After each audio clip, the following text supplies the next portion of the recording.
Welcome to the Filmcast review of the new Robert Zemeckis movie Here, which is out in theaters right now. I'll read the plot summary from the internet.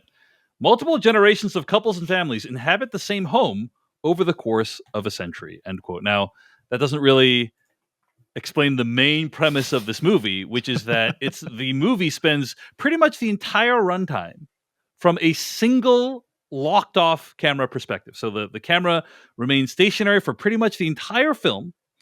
And it's not even in a house necessarily, because there's times when the camera shows you stuff where there's no house that exists and the house gets built and then you spend a lot of time in the house. But it's basically pre-house time. Can we show one camera perspective for the entire film and show you, cut back and forth in time and show you all the different stuff that happens and make that into a movie? Yeah. And that's what they tried to do. You've heard of single location movies. Yeah.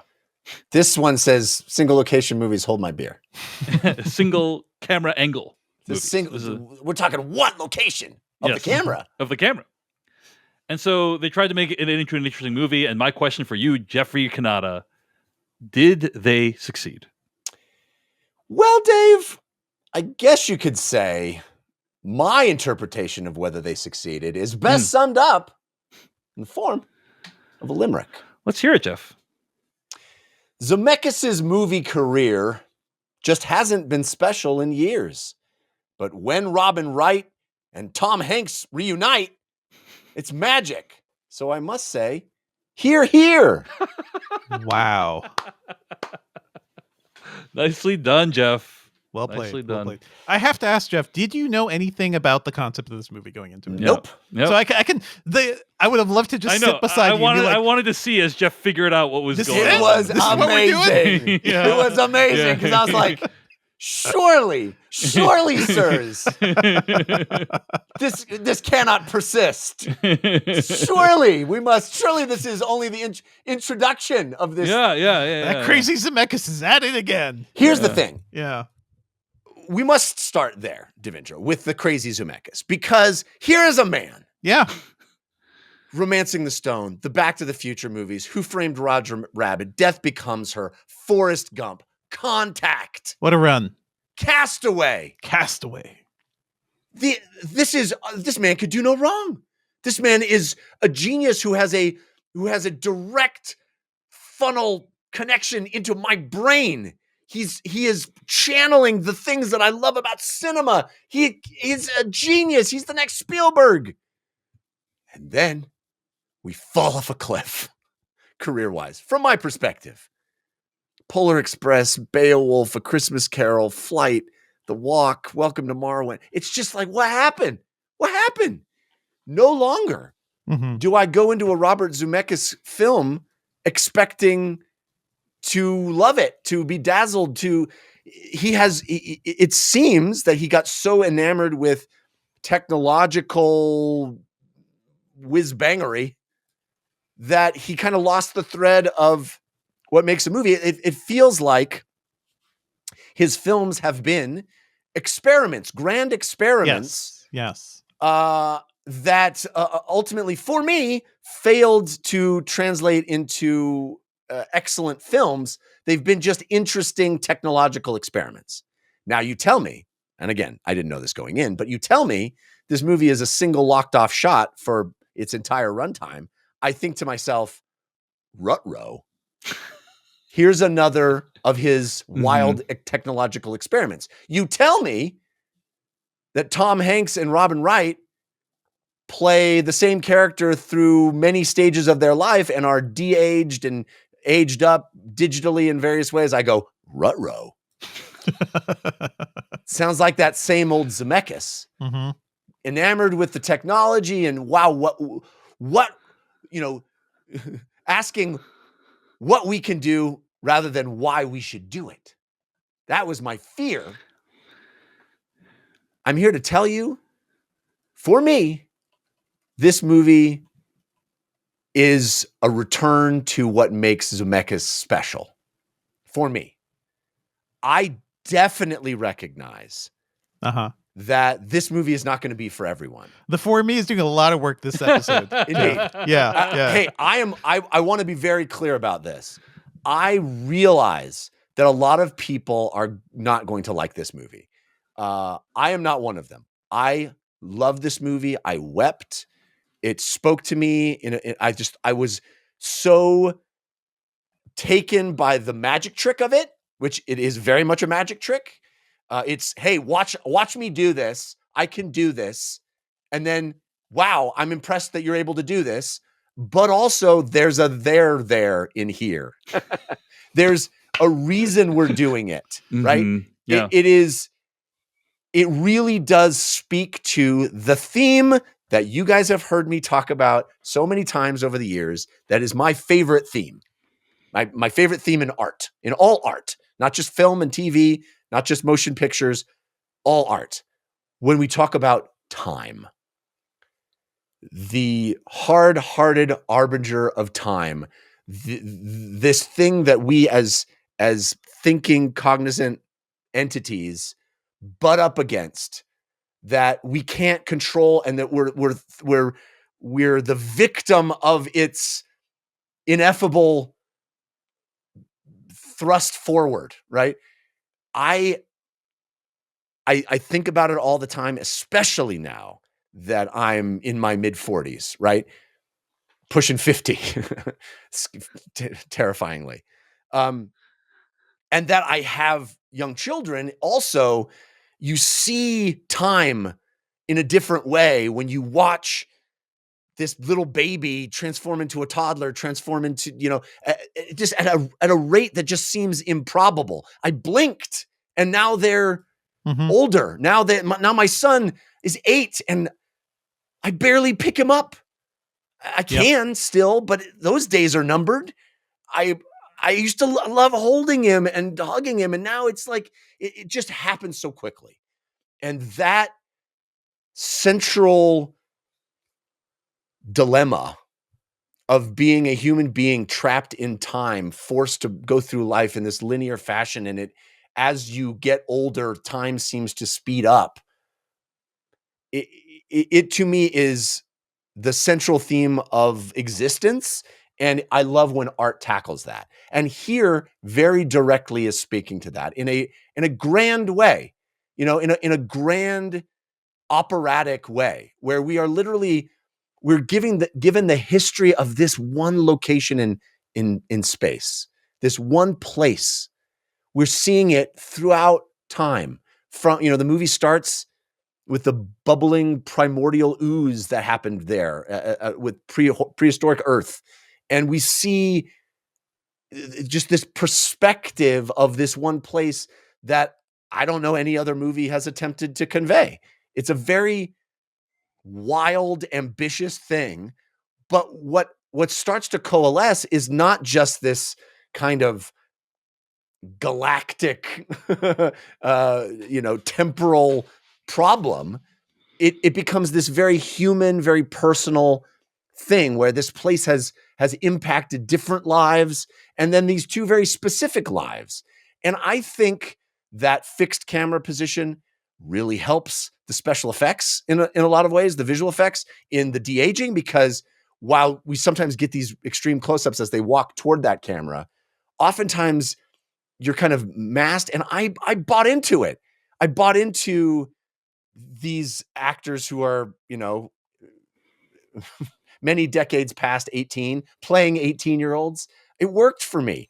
And it worked because what we're seeing, what we're experiencing feels so real. It feels so relatable. It is a domestic life. It is people trying to deal with the fact that, as John Lennon so famously said, life is what happens when you're making other plans, right? That's what this movie is about. It's about the pace of time. It's about the way that things swirl around you, and you take your eye off the ball for 1 second and you're moving through time and doing things. And all of a sudden you wake up one day and you're like, how did I even get here? How did this happen? Well, this movie shows how you get there. Shows how this one place in time, all these things happen and people are swirling around it and caught up in all the the slings and arrows of outrageous fortune. And so it really worked on me. This is a movie that is unabashedly sentimental, and I think that will turn a lot of people off. It, like the best of Zemeckis, wears its heart on its sleeve, and it is just sort of open and says, hey, I'm not going to attempt to present this cynical take on the world. I'm going to show you this kind of open-hearted, sentimental view. And I think that will really rub a lot of people the wrong way, which is why I'm caveating all of this, with the notion that for me, it really works because I am that sentimental Pollyanna myself. And I love the tone of this movie. I love the magic trick of it. I love the performances, and I love what it has to say. I really, really loved Here. Thank you for sharing that, Jeff. Thanks, Jeff. Yeah. Devindra. So I what hated did you this think movie. of this movie?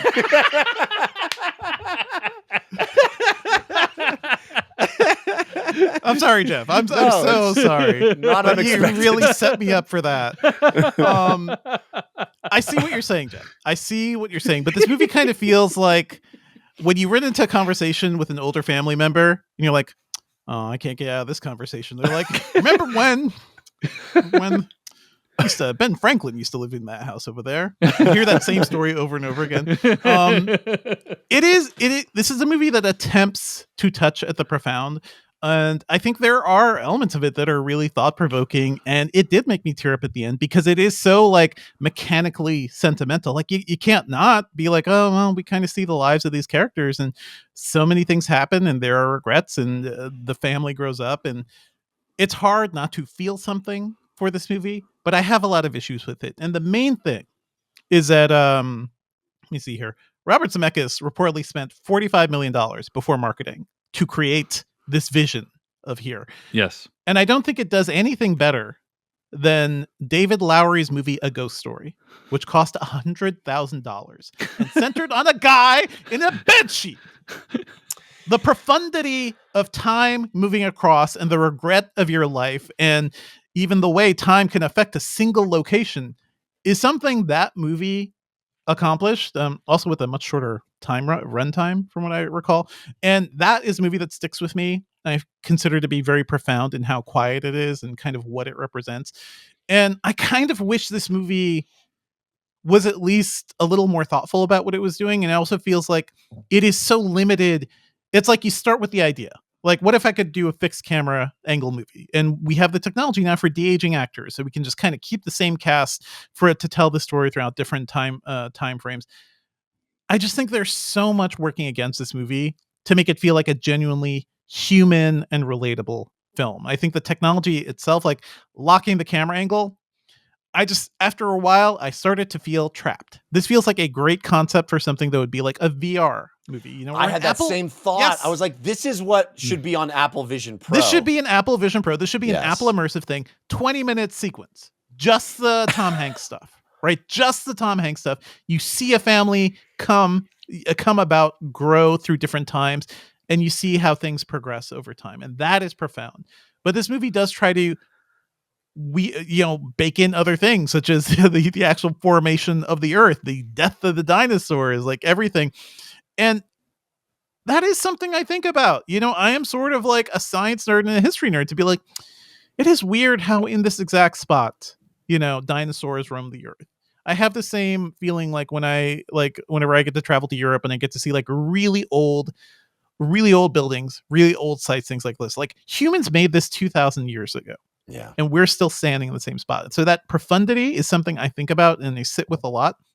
And I'm a sentimental guy in person too. Like when my son just changed schools. He changed from his daycare that he was in from when he turned 1-ish till now. Now he's like 2.5, and we want to take him to like a slightly closer and more structured early school. And I felt something because like that school meant a lot to us, and my daughter went there too. So that change is something I feel whenever I move. It's I get sentimental about those locations and the memories there. And I feel like this movie is just like a mishmash of so many things. We cover so many different characters I didn't really care about. I don't really gain anything by seeing other families in this house when the one I'm supposed to care about is the Tom Hanks family.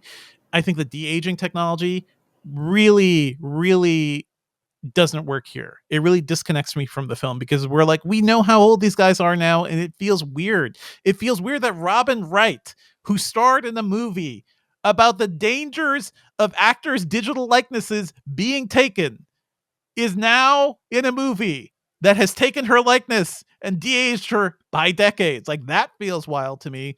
I just wish it worked better. I wish it connected better. I don't think Zemeckis can tell a decent story anymore. There are a lot of great ideas here. This could have been a great Apple immersive or VR sort of situation. I've seen a lot of those. I've seen a lot of like VR art installations where you're like, oh yes, the camera's in one space and you're just watching everything happen to you. It's almost like a play, right? But they do not last nearly 2 hours. This is over 2 hours, right?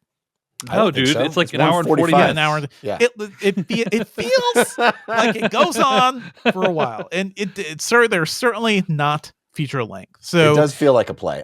It feels like a play. Yeah. I want to comment on one thing you Sure. brought up because our mutual friend Danish Syed texted me and said, "Hey, if you are going to be talking about here on the podcast, you need to watch A Ghost Story Yes. before that." And I failed in the assignment because I have still not seen that movie. That's an incredible So film. Yeah. I plan to watch it. I just haven't had a chance yet. But I just wanted to caveat that because you brought it up as well. And I feel like perhaps I wouldn't have been as taken by this movie if I'd seen another movie do something similar. But I don't know anything about A Ghost Story. Also at like zero budget certainly compared to this one. Well, okay. I mean, so I can sympathize with your point, Devindra, that you found it stifling, that the form didn't work for you to accomplish the similar goal. Like, that's fine. Yeah. But like, just because someone spent $100,000 and they tried to do something that someone spent $50 million, if they both succeeded, it's fine. Like, sure, this if movie they both did not succeed, succeed. It's fine. I'm talking about the lengths by which the vastly more expensive thing failed to elicit any of the same level of profundity as that very simple thing. Like, I think that is worth calling. Like, that is I want to understand like why that is. And it sounds like the case is like the visual effects, of which this movie has many, kind of put you at a remove from its emotional core, right? And also the story it tells, I don't think is particularly profound or interesting too. Like, so much of it is about like, society, especially American society. If you were a woman for the past 100 years, your options were limited. Life really sucked for you. And that is still a big thing now. And this movie kind of grapples with that. It barely grapples with anything. There we see a black family in the same house, a little closer to modern times. And I just feel like I don't even know why. Like, it's great to see a different perspective there, but this movie doesn't treat those characters with anything. We don't get to know them at all. It feels really weird and random why scenes are put together. And this movie also does this thing where it like cuts out a window of one time frame and puts the other time frame around it. And I found that to be a little, the first time the movie basically starts like that without even like introducing what it's actually doing. And then you're just, it's sort of like watching a hodgepodge of clips just being played together all at once. Would be really fascinating as like a student film or something that is much, much shorter than this. But I think the actual narrative of it too is like, yeah, man, life is really about time. Sure does fly, doesn't it? All right. And they say that many times in this kind movie. Of reductive, but that's I want to talk about that you're windowing thing, but I think we should do it in spoilers. Yeah, but, sure. Yeah. So I'll share some of my thoughts. I'm kind of on Jeff Canada's boat on this one. Mind blown. I did not expect this. I really loved this movie, and it's the Warhorse of the Year over here. First of all, yep. I mean, Warhorse is a good comparison because this movie and that movie are both extremely earnest. And they're both made by people who collaborated with each other before. Anyway, and they both have horses. Jeff, that's true. There are horses. Jeff Canada, several war horses, too, in fact, in this one. Yeah. Jeff said, like, I don't know any movies that's attempted this. I actually, as we've already said, like, A Ghost Story does something similar. It's not really the same thing. And not the same thing. I will say that, by the way, if you are talking about threadbare plots, Devindra, like, that movie basically barely even I'm not had talking a plot. about plot. Yeah. I'm not even talking. You know well, what you said about? you were making fun of the story. I was making the story fun of this the movie, narrative. and I'm like, that movie's story barely narrative even exists. Is very different than plot, sir. Yeah. All right. Yeah. All right. Narrative is different than plot, but also want to shut up. Yeah, that's true. The Tree of Life. Yeah, I was going to say Tree of Life is the other one. Tree of Life is that I think another movie that this very harkens to. has Yeah. very similar.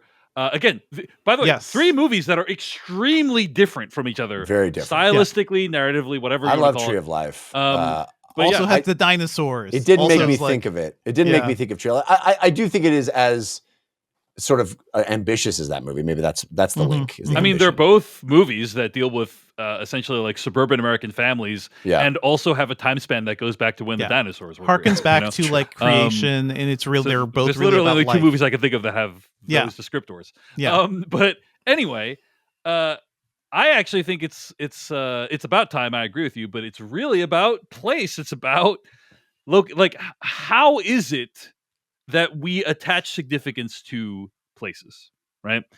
And the movie, by the way, does a lot of tricks to try to keep you interested.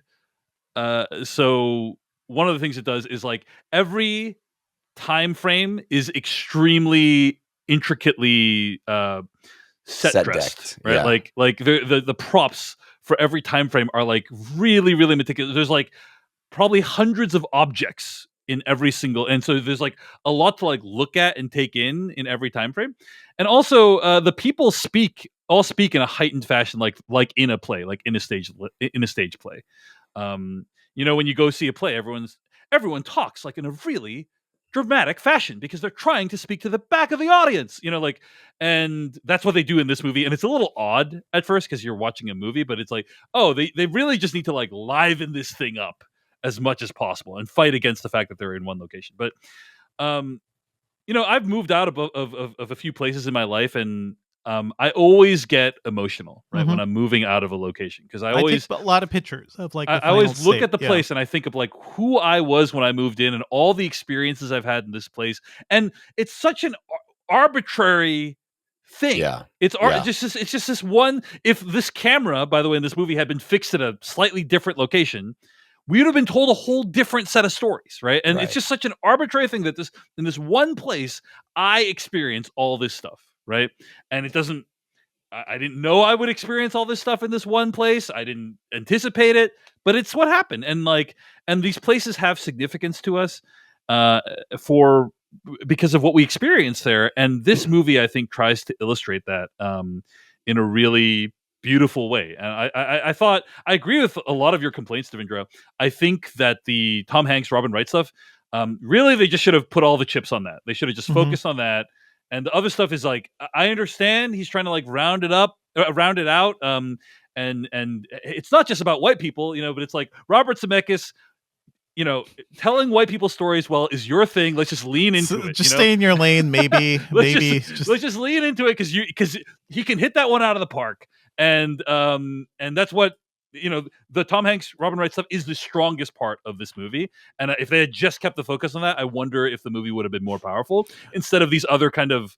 I appreciate that they show like there's Native American characters and Black characters, but it's like if you're not really gonna invest heavily in those plot lines, then like I don't know that you really should even try. It's kind of confused about the scope of what the story is going to be. I was thinking this thing needs to be either much shorter, like a VR film, or much longer, Perhaps. like the TV series Right. Parenthood, Like- which I know you like, Jeff. I love And it. it's very much the Parenthood thing is where you see a family grow and evolve and tragedy occurs and people change. And like, I was thinking of that too. It's a lot like something like that. Yeah. Like imagine if like every plot line got as much attention as the Tom Hanks and Robin Wright. That would be like, oh, that's kind of like epic in a way. Multi-season TV Right. series or something. But anyway, I was deeply moved by the end. The people in this movie talk and think about stuff that's on my mind all the time. The significance of places, the familial attachments we have. What's going to happen towards the end of life for us and our parents?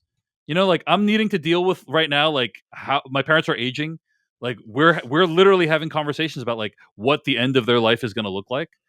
And that stuff all comes out in this movie, and I think the movie does like a fairly sensitive and realistic job of depicting how that might play out, and in a thought-provoking way. So I was a big fan of this movie. I know most critics and most moviegoers don't seem to like this movie very much. Most people on this planet Most people say in general, no. but yeah, That's what makes it even more special. It's like, oh, I get one for me. It's just for me. It's just for us, Jeff. It's just for us. Okay, I appreciate you're in my boat with me. Yeah, let's do a few both spoilers for this movie. The spoilers for here starting right now. So one thing I want to say that I appreciate about this movie is it almost is like the tail wagging the dog a little bit, in the sense of we have to explain why we'd have one person in this location for the whole time.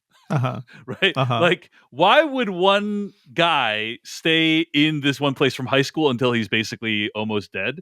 And they explain it's because of deep-seated psychological problems that he has. Well, also capitalism, also like the economy and the state of like how hard. I never got that sense. Like I never got. That's the sense what that, he keeps complaining about. No, I know, but like that's not. I never said like my headcanon of this movie is that wasn't actually a problem. It was because what were the deep-seated psychological issues? Oh, well, like at the end he confesses to it. He's like, hey, like I kept worrying about everything, thinking that it would actually solve things. Sure. Like do I really believe that Tom Hanks, a good-looking successful salesman, would not be able to afford a house in the 60s? I just don't believe it. And I think it was like something else was holding him back from it.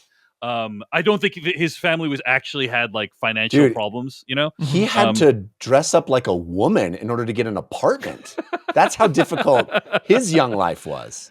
Right. But so that was my interpretation. It's like primarily the reason he didn't want to move out was because of his own personal issues, which ended up costing him his marriage. Right. But it's like, oh, and that's why a person would stay in one place the whole time.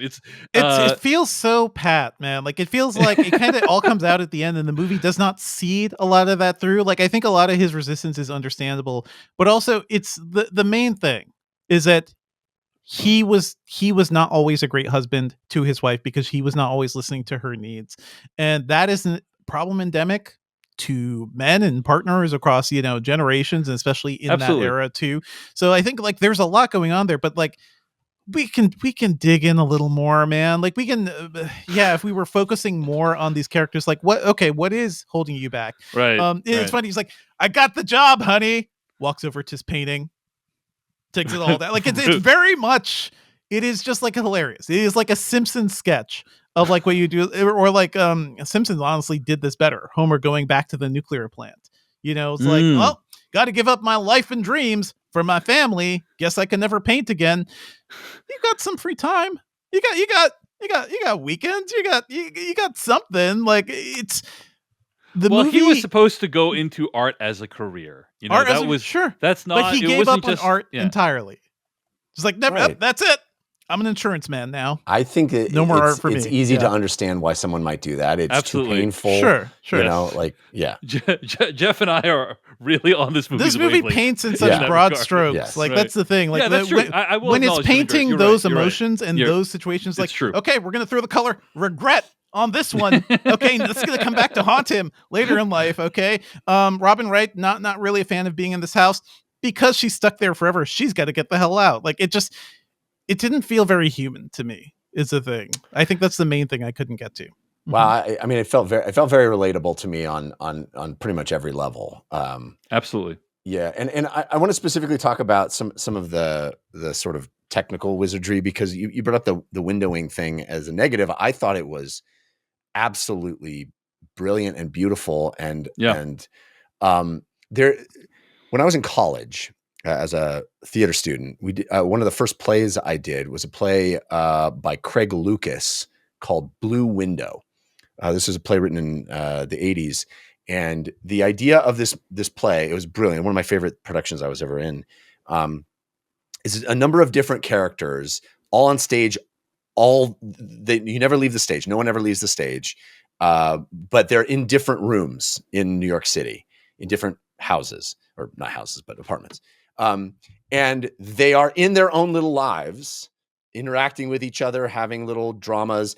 The first act, you see them all in their own little rooms. The second act, they come together and have a party and all interact with each other in the same space. And the third act, they're back in their own little rooms, right? Having been changed by the interaction that they had in the second act. But the cool thing about this play is that they're all having these disparate, bespoke conversations, and you as the audience are hearing them all at the same time. And oftentimes it was wonderful to work on, because oftentimes what would happen is a line would interact with another line in a different place. So you as the actor are having this conversation, but the rhythm of it is such that your conversation, that you as the character are not aware of anything other than what you're doing, is having this sort of meta interaction that the audience is seeing with another interaction in another room. And I felt like that is what's happening in this movie a number of times, where this place in a different time period is interacting, commenting on, informing another part of another time period by way of those little windows. You know, you have a TV set that's cut out, and it's commenting on the audio from that is bleeding over into a time period that it never existed in, or some aspect, some view outside is interacting with this layering onto what's happening in this other time period. And it really, I thought, was so beautiful and poetic, and kind of speaks to the fact that as much as things change, things stay the same, or, you know, this place has seen so much, and these people are sort of unaware of their role in time. And I had never seen that handled in that way. And I just thought it was so elegant, so elegant. It didn't feel ham-fisted to me. It didn't feel overwrought. It felt like this beautiful way in. And I know that this movie was based on a graphic novel. I have not read the graphic novel, but I suspect the pains of comic book page played into that inspiration for how to translate this into a film. And I think it's genius. I loved it. It's a great concept. And certainly in the play, I could see it working really well. I'm saying the way the movie just starts, it really just starts kind of nothing, and you start seeing the screen starting to get segmented. So I don't think it really laid the groundwork or used it as well as it could have. That's just on my end. That is what the graphic novel does, by the way. Yeah. It does have those little pains. I enjoyed kind of how the movie tried to justify why all this important action would happen in this specific space. So, for instance, there is this scenes at Thanksgiving, and it's like, well, it doesn't make sense that you'd see anyone eating at Thanksgiving, because the dining room table is behind you in the perspective, but it's like, oh, they have a little extension because there's too many people there. And I just thought that was funny that the movie just like, in a way, like reverse engineered a whole plot from this premise, which I think is, you can find strained, and I understand why people do, but it's cool problem solving. I think. Yeah, exactly. And I love, you talked earlier, Dave, about how if the camera had been in a slightly different place, we would see different stories. And I love how it's not attempting to show you this whole house. It's showing you one corner of this house. Yeah. Like one little corner of this place. And that's enough. And I loved how the scenes extended behind your perspective, because the kitchen is that way, and people would be walking into that or coming out of it, and the stairway was off to the left. It just, the geography of it, the thinking through that it must have required to make it all work. And yes, is some of it strained slightly? Sure. Do I give a shit about the lazy boy guy? Not much. Yeah, but exactly. Yeah. Like, at least they were fun. Yeah, they were fun. That couple were really fun. They had a good dynamic, and that guy's funny. It's just, I think this movie is greater than the sum of its parts for me. And I love how, like you said, Dave, how earnest it is, how heartfelt it is, and how much it's just, I think I saw you, Devindra, describe it as a Hallmark movie. And that can be a pejorative, and I think that you meant it as one, but I kind of feel like it's the best version of the Hallmark card, maybe not the Hallmark Hall of Fame movie, but the Hallmark card where you open it up and you go, man, this really does sum up something. Is it exactly the truth? No, but it's a heightened version of the feeling that I want to have, and the feeling that resonates for me. And I think that's what this movie is doing. I want to say a couple things about the ending. First of all, when the camera starts moving at the end, I thought amazing Incredible. Amazing moment.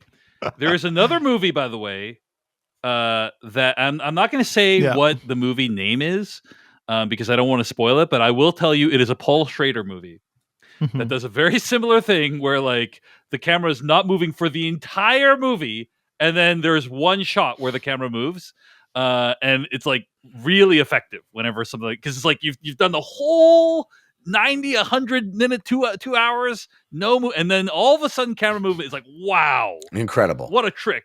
I actually almost imagined watching this movie beside you guys. I was imagining somebody would like it. I predicted one of you would like it, and somebody be going like, "Holy shit! The camera's moving! It's turning! It's turning! What does the rest of the house look like, guys?" Yeah, it's amazing that the camera turns around and we see the space where we have been the whole time. Yes, we see where we stood. Yeah, and I you know, you can mock it as being, you know, a cheap trick, but I was moved by that. I thought there is a bit of a hat at the end. The hummingbird does not need to happen. Right. Honestly, the one thing I did not like about so I love the camera movement stuff. The one thing I did not like about the ending is Robin Wright saying, "I love it here," you know, and that did not feel right to me. Like, literally not the takeaway of her character. This is like, I understand the movie's trying to say, like, despite all the challenges she's had, like, she still found something to appreciate about this place. But like, she spent most of her time hating this place, like, and 90% her of life the movie there. hating this place, and nothing I saw made me feel like the character would end up in that place. I feel like you've missed the point of the movie entirely. That's to me, that's the whole. No, I get what the movie is trying to say. It's like, hey, this place you thought you would hate. Yeah, life is what happens while we're making other plans. Her plans were not to be here. The life she had was there. Oh my God, I did have joy and sorrow and I lived a life here. I felt love. I felt that's what she's realizing is like. I understand 100% of what you're saying. You explicitly stated the opposite of that. Well, I'm saying it did not feel authentic to me based off of what we had seen. It's sort of like the dramatic shorthand that this movie keeps doing to be like characters completely flipping emotions at certain times. Exactly. Like, it doesn't Jeff, sometimes you get to the end of the movie and a character has a big revelation and you're like, oh, that makes sense. And then sometimes that happens and you're like, I don't buy it. And that was me for that one moment. She didn't need to say anything. Right. I bought everything about that character until that moment. Like everything, all the, the dinner that she has with Tom Hanks at Thanksgiving, I thought was like very lovely. That like felt very realistic to me, but it just felt that was when he took it a little too, the writers took it a little too far. I'm glad that it worked for you though. But for me, I was just like, okay, that's, one of the things that's interesting, I do have problems with some of that ending. Like it feels a little bit like the feather in Forrest Gump, and the hummingbird is like, just don't resist that urge. Come on. But I like that. I like that it kind of the camera pulls back and you see, oh, it's just this one tiny house. And like, look at all these hundreds of houses and like all these stories are happening in all these places, like I love that. I love that. Oh, there's one other thing I want to mention. There's a guy who wrote a book called One Day, Gene Weingarten. I read that book. It's One very Day, good. The extraordinary story of an ordinary 24 hours. It's really an interesting book. Yeah. Amazing. But basically he takes one day, New Year's Day in 2013, Sunday, December 28th, 1986. They randomly selected a day and then just tried to report everything that happened. It's like in a country that day. It's extraordinary. It's like, holy shit. Every single day, right? There's infinite stories to tell. Yes, infinite. Yeah. It's incredible. So anyway, it's similar to that. That's another thing that gives you this feeling. Anyway, sorry, Jeff, I interrupted you. Go ahead. No. I don't remember what I was going to say. Other than I do think it's interesting. This is kind of a completely different tangent, but I do think it's interesting. I don't know exactly, but it feels like this might have the record for actors who spent the least amount of time at their own actual age. I feel like they're either older or younger 99% of the time. There may be like one shot where they're their actual age. Yeah, I think that's right. Anyway, well, I'm glad you liked it, Jeff. When I was thinking about this movie, I was thinking, I literally had the reaction, most people probably won't be into this, but Jeff Kanata might be. That's kind of what it was. I never thought in a million years you would like it. I'm so delighted that you do. I also had the thing of, I came home to my wife. I was like, I wish you had seen this with me. I think we both would have been holding hands and crying at the end, but I don't think most people are going to dig it. And it's just like people, I think the sort of naked emotion of this, the sort of raw earnestness is off-putting to a lot of people. I'm It's not just- anti-earnestness, and I think though, I Jeff. think Like, Devindra's yeah. I'm not point, saying though, you, I think but- Devindra's Yeah. point is well taken, though. It's not just the rawness; it's also the sort of simplistic nature. Yeah. of it. It's not. They're not complex emotions. What's Yeah. depicted in the movie? And I think that's true, I think, I think we have moved the needle a bit because I don't think that there's anything different in Forrest Gump, which was this massive hit that has huge cultural relevance. right. It's true. But we're and now in the people look back on that postmodern- movie and it's like, Forrest Gump, and I'm like, you don't remember A what lot it of was people like. criticized that movie when it came Well, out. I actually, Yeah. I mean, I think that movie's trash personally, but I agree with you that There it are was things I like about it, but it's one of the yeah. most successful films of all time. I agree with you It that like meant yeah. something to Yeah. the culture. Yeah. And and I think that in retrospect, the culture has moved to a more cynical place. I agree. Maybe I agree. justifiably so. Yeah, But yeah. I don't think Zemeckis has changed. Right? He is still this right. wearing his heart on his sleeve, sentimental, kind of simplistic worldview guy. And I'm down for that sometimes. Like I don't mind a Hallmark card sometimes. I think there's a beauty in that. There's a beauty in looking at the world through these kind of lovely glasses. And I was so moved by this view of it because I saw myself. I saw the people I know. I saw this generational. The movie is a lot about generational shifts. And I think Mhm. as much as I agree with you guys that some of the side characters and particularly the Black family, although the first time I cried in this movie was the Black family talk about what to do when a police officer pulls you over. That's when the first tears that poured out of my face because it's just like horrific that that's a reality that we have in this country. But I do agree that they're thin and underserved to a large extent. One of the things that I think reasons that they are there is to kind of show that there are all these different facets to living in one specific place. There are all these different lives that intersect and bump into each other and have meaning. And I think that's there's a beauty to that.